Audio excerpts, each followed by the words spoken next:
So, this has been kind of being discussed by like everyone, and since I find it to be hilarious, I want to talk about it. If you've clicked on this, you've seen the thumbnail and title, and this is about the whole tramp stamp situation. And I'm gonna talk about that.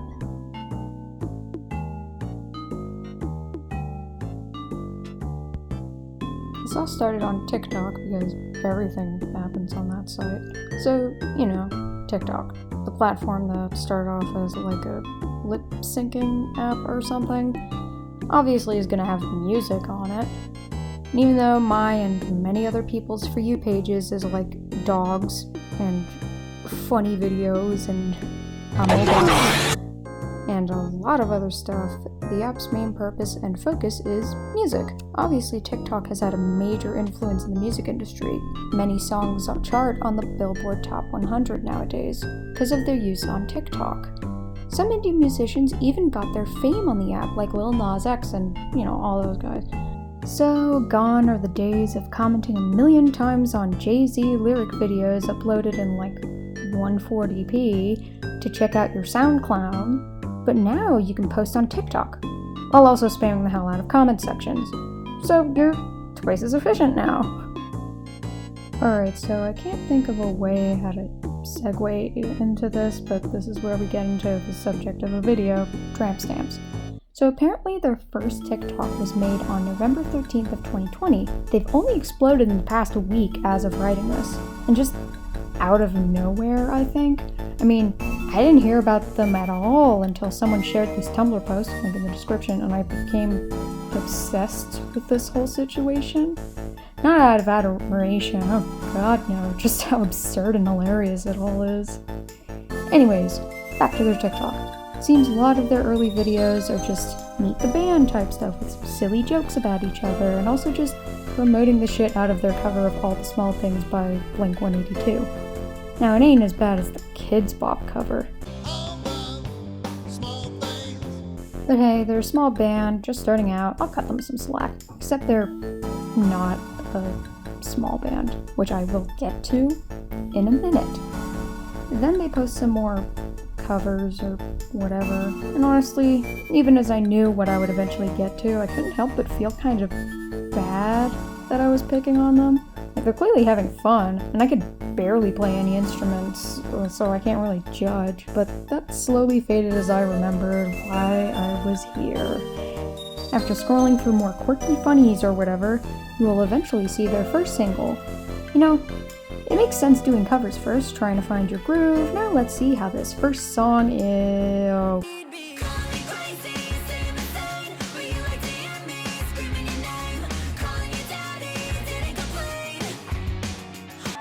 This daddy shit. Oh. Alright. Several things to unpack. Well, first of all, this is definitely a song that exists. For sure. Second, wait. If these are some ragtag indie group, how the hell is their music video this flashy? I mean, sure, anyone with enough time and enough YouTube videos can learn how to do anything, ever. This seems edited like a goddamn Target commercial. Not only that, but the music itself is like really polished. I'm not saying the production is godly or anything, but this isn't exactly just a group of friends recording some songs in some basement or garage. Also, holy shit, these lyrics. Like, I'm gonna go off script here. The lyrics to this song, what is it? Sex With Me. It's just so basic. We've been hanging out for a while now. When I say hanging out, I mean fucking around. Not only in the bed, but on every couch in your best friend's house. God, we're really loud. And also, oh my god, there's an E+ slur. Oh no, that's not good. And also just that daddy line, it's so cringe. This is like something that, like, it just feels so juvenile. It's just so basic, like, it doesn't, like, it's always, like, okay, the thing is that I guess it's, like, explicit, but it just doesn't feel like it's saying anything. It's just very vapid. Like, I mean, at least a song like WAP, like, that was insanely graphic and really funny about it, but it's just, like, down on my knees. Come. First. Ooh. I'm needy. It's just boring. I don't know. I don't like this. It's just mediocre at best, really. Also, with like everything being polished, like I think that's probably the biggest issue with this. I don't think many people would care this much if it was just gals being pals and just jamming out and sharing their music to the world. I think especially in the new age of just tearing people down, especially beginners, it should be encouraged to just have fun, not care about the final product, and don't care about you just, you know, enjoying the beauty of creating. The issue is these aren't a bunch of nobodies with a paperclip and half an eaten moldy Twinkie for a budget. But they're allegedly industry plants.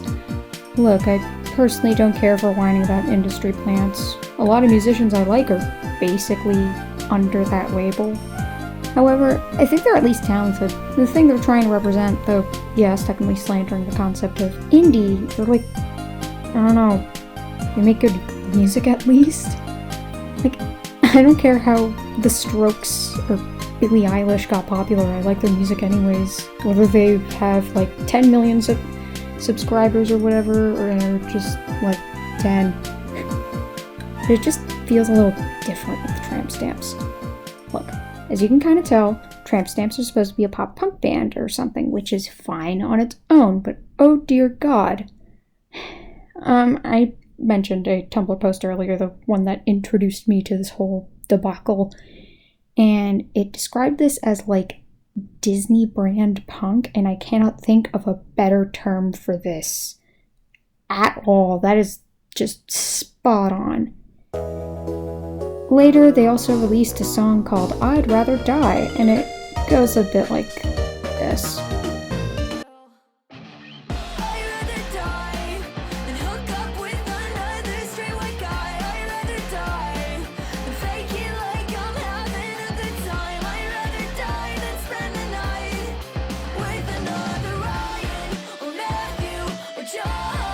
Apparently, like, I think the 16th or something, they made this song unavailable as a sound on TikTok, which I'm not complaining about. It's fucking cringe. That's the only word for it. It's just really... I don't know where the tweet is, but someone posted a screenshot of, like, that song and the lyrics, and then a screenshot of, like, Paige being married to a white guy. You know, a little ironic, I guess. And, you know, on that whole white guy thing, I'm gonna get into what I wanted to get into and have been annoyingly avoiding this whole time, making this video kinda messy and not make much sense, but the implications of all this. Look, I know it's like cringe, especially on your first YouTube video, to talk about politics, but it is unavoidable in this situation. Also, I just kind of like analyzing media and stuff in a political context. I'm a total loser, sorry. I'm just gonna say it. This is just peak liberal feminism. It is so nauseatingly just filled with the kind of flashbacks I get to, like, pink pussy hats. Nevertheless, she persisted. Hashtag girlboss. Lena Dunham, Amy Schumer standing trash. I think what's funniest about this is how their Tumblr bio, which has since been deleted because fucking everybody was clowning on them to no end, had this in their bio. Tampons should be free! Like, yeah, fucking obviously. But it is the funniest thing, just thinking of some CEOs who genuinely cannot think of anything more revolutionary to say than this. Like, is this the most edgy anti-establishment thing you can think of? They really think they did something, huh? Like, that's not even to fully analyze the lyrics with this. Verse right here that is kinda a little rapey, I think. I hate sounding like an MRA, but imagine if the genders were swapped. This is just fucking weird, dude. I don't know why you would write this. Not to mention, straight white guy. I don't want to talk to no straight white guy. Dude, you guys are white! Shut up! I'm white too, alright? I'm not trying to distance myself from other white people, but it is just so fucking cringe seeing, I'm white and I hate whites. It's just embarrassing. And if you listen to people of color, you would know they find this shit insanely annoying. I think I may be, like, kind of destroying my point by even mentioning this, but I don't know any other way to talk about this. I'm sorry, I just find white people who are like, oh, I'm one of the good ones. I'm not like other white people. Like, just shut up, man. You're fucking embarrassing. Just stop. Just stop. You know, anyways. Look, I don't want this to sound like I'm conservative or like, oh, the white people. Oh my god, we experience racism. This is discrimination. No, it's kind of the opposite, actually. I just have more of an issue with just, like, look how, like, aware we are. Oh my god, look how, like, without making any substantial, like, criticisms of, you know, race or gender or anything. It's just the literal, like, milquetoast liberal feminism that we're all used to and very annoyed by. I just... ugh.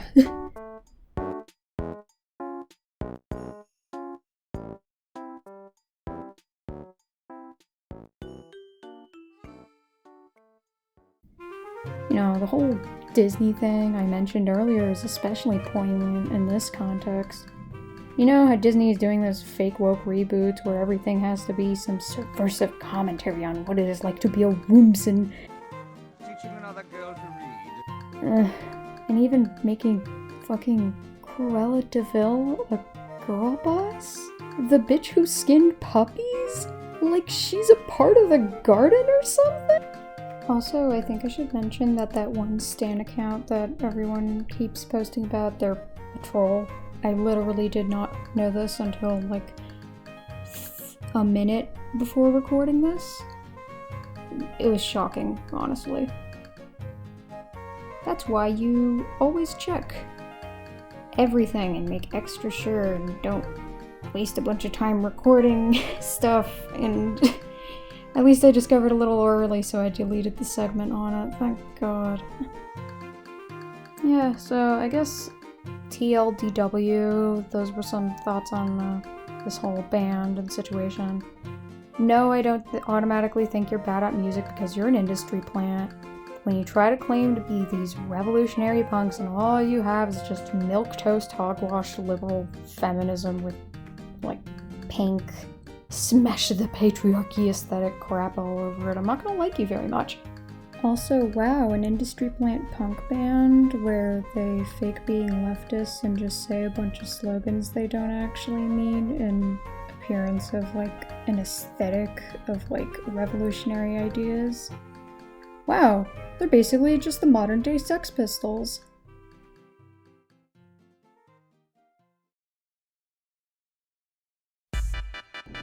So, some shit has gone down and happened. So this morning they issued a statement or something that addresses quite a lot of things, so I want to, zip through this. The first thing I am going to mention, because I deleted a segment where I discussed this incident in a, like I had to delete the segment because it was, the stan account ended up being fake, and I kind of mentioned this, but apparently one of the band members said the N-slur in 2013 a few times, or I remember hearing there was times where she said it more recently, but I'm not sure. And this whole statement kind of barely mentions that, and it's just like, oh, she was young, let's move on. And look, this isn't my place, because, I'm not black, but it's just, It just feels like they're trying to dissuade the focus and attention away from them. Just like, yeah, whatever, it's fine, and just pass it off like it's nothing. Like, you should probably discuss why it's wrong and show that you understand why it's wrong now. I don't know, just my thought on that, but probably listen to someone who is actually affected by this stuff, so not me. But the other stuff that I can actually talk about is one thing I will stand by them is that I haven't really read most of the like music articles, but apparently a lot of the like big time or like magazines or whatever have been dismissing or like invalidating the sexuality of one of the members, who is I think she's pan. I'm not sure, but yeah, apparently they were being really like invalidating and just saying like, oh, she's faking it for attention, for clout, which is not fucking cool. I know a lot of like music articles or like music reviewing does a lot of this shit where they're just like, oh, this person is faking their sexuality for clout, and or like, oh, it's like the worst, like, I don't know how to say it, there's just a lot of this type of invalidation in like music circles, and it's really not fucking cool, and they really need to cut that out. So I will stand with them on that, because that's fucked up. But the rest is just like dissuading like any criticism, because it's like, oh, it's all misogyny, oh, it's all this, and it's like, no, it's not. I mean, yeah, there's definitely some misogyny, and like, do they deserve death threats? Absolutely fucking not. They're just making music. Who cares?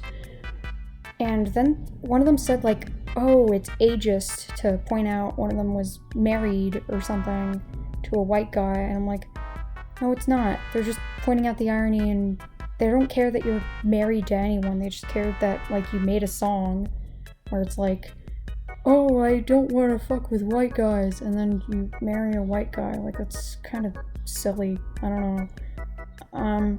Just a lot of this, and they're like, oh, we don't have like any connections to whatever, but like, I haven't mentioned it this much in this video. I have said industry plant a lot, but I know Anthony Fantano in his video about Tramp Stamp has like shown the receipts on them being not like the ragtag indie group. They very much have a backing behind them. Yeah, so not a good apology, I don't think. This is kind of a mess. Not, just, yeah. That's all my thoughts. Yeah, bye. See ya. Hey, so thanks for watching my first video. Sorry if the quality sucks ass. I have no idea why it is this bad. Anyways, yeah, please expect better from the future. This was a little rushed, obviously, but, you know, I plan on doing this a little more, and I'll just get better over time. So if you have any constructive criticism or whatever, please hand it over. Yeah, I always plan on improving a little bit. Sorry I don't have a mic. I'm using the one in my computer. That's not great. Yeah, have a nice day. Thanks. Yeah, I don't know how to end this. I'm sorry. I'm just,